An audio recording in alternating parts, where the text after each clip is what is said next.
Mirror, mirror on the wall.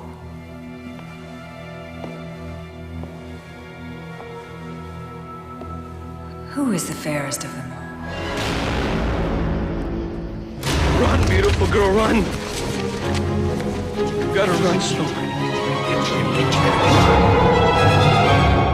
When I first read the script, I was entranced. Like, I just sat there and I read it straight through and I loved it.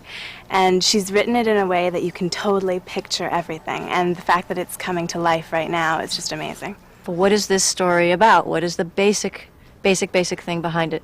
And ultimately the answer I came up with was that it's a story about fear of change. It's about two females in transition.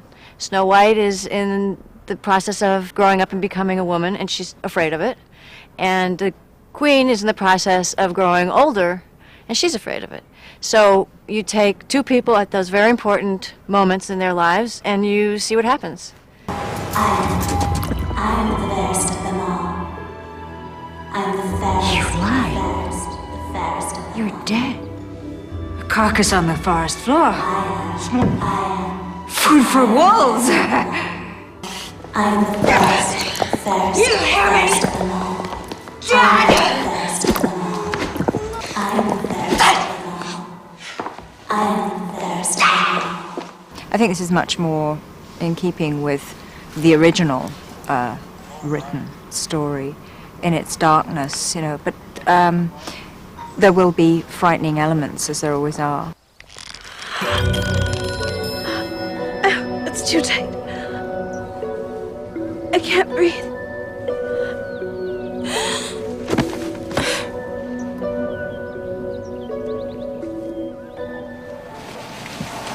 As I always say, if you want anything done right, do it yourself. I could never have imagined a greater actress than Miranda Richardson to play the part of Elspeth. She has done nothing but surprise me every single day. Things that I heard loud in my head, she'll play really quietly. And things that I heard quiet in my head, she'll do bigger. And, but you know, not in every case, but I mean, it's just, it's fascinating and been really a blast to work with her. How can I? Do it! Do it! Don't make me! No!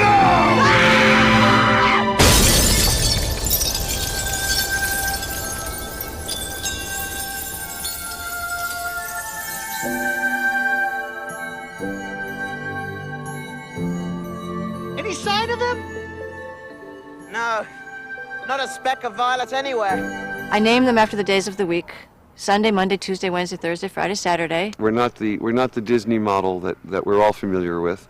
The story is actually drawn from an older version of the tale. Oh, a friend. I didn't mean any harm. I was just going to take a little, or borrow a little, I lost my way, and I saw your beautiful little garden.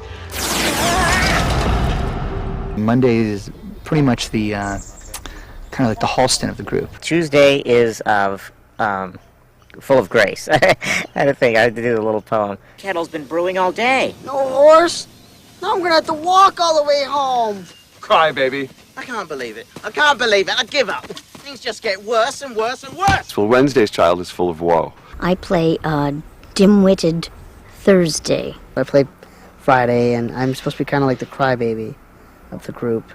She said, I don't know what it is, but I really want to have a big dwarf. He's 6'5", and everybody else is under 4 foot, and he has every reason to be miserable because of that. He has to live in this little house with a little bed and a little table and a little chair, and he's miserable because he really thinks he's a dwarf. It's brilliant. It's courageous. Phooey, it's stupid, and we're stupid to let you stay here. The Queen knows where we live. Think of what she'll do when she finds out that she's still alive. But does anyone consider this? No, it's just, how are you, my dear? Can I do anything for you, my dear? Can I polish your butt? Why don't you shut your big mouth? My character is called Saturday. His color is indigo, and he's basically the hard worker. And I'm playing Sunday, who is fair and wise and good and gay. He's the philosopher of the group. And I really identify with him a lot, and I enjoy playing Sandy a lot. I saw your life. I saw your tears. People treat you like they treat us. They only see the outside. I was astonished by the quality of talent that came to audition for this film for each of the dwarves. Michael Anderson, I think, is a genius. We've seen him lots of places, including David Lynch's work, and Julie Taymor's first short, in fact, he was the star of. Warwick Davis is a phenomenal actor. Started out as an Ewok when he was a kid. It's just amazing, the array of talents they bring.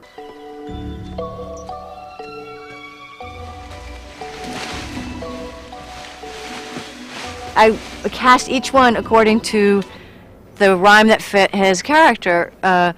Monday's child is fair, face Michael Gilden is incredibly handsome. Tuesday's child is full of grace. Mark Trombino has this sweetness that radiates off him. Penny Blake plays Thursday, the kind of sweet, dim-witted one, and she's so funny. Not that she's dim-witted, but she's just so on, you know. Everybody's been wonderful. And this one, the top one, I think, needs to somehow... I had magnificent collaborators in my production designer and costume designer. Every time I pushed them, they would go, and they'd go further, and then we'd push further and go further. Well, the most challenging one was the green-eyed one, who's no longer Green Eyes.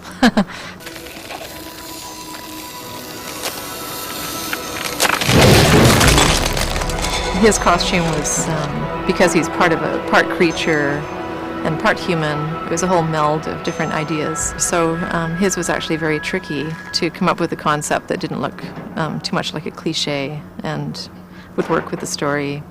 The character of the green-eyed one was actually an addition by my writing partner, Julie Hickson.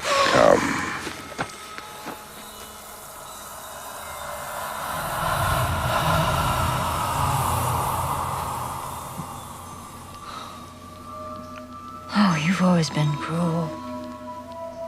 It's some kind of terrible trick.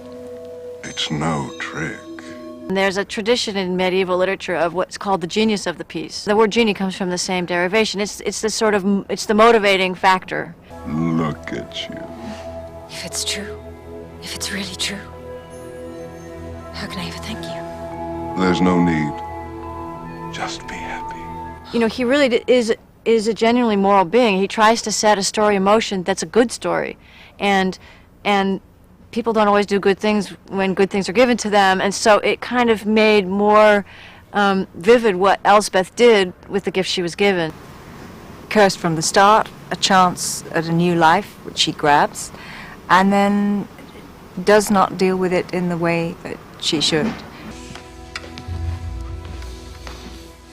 The most challenging and the bit I'm most pleased with certainly was the throne room. I knew that when she had Durham Cathedral in mind, with our little budgets and our stages with low ceilings, that it was going to take some real trickery to deliver something that had the same kind of emotional presence and the same sort of spatial presence. And we kept working with the sort of combinations of design styles to sort of blend into it, to make something that was our own and that had some grandeur, but that sort of was building not an inch further than the blocking of the scenes required. The sort of catchphrase that we ended up sticking with was that our style was Viking Art Nouveau. How kind of you to want to share with me. People often remark upon the darkness of this script, but if you look at any given fairy tale, they are way darker than anything we're doing here. We've tended to sugarcoat them in this century, but when the Victorians told these tales, oh my God, they were filled with blood and gore, and you know, because they are heavy stories. I mean, the original Snow White, it wasn't her stepmother, it was her mother. That's my good girl. You cannot take people for who they are outside, because you have to look deep within a person to know who they are, and that's one of the greatest messages that you can get from this.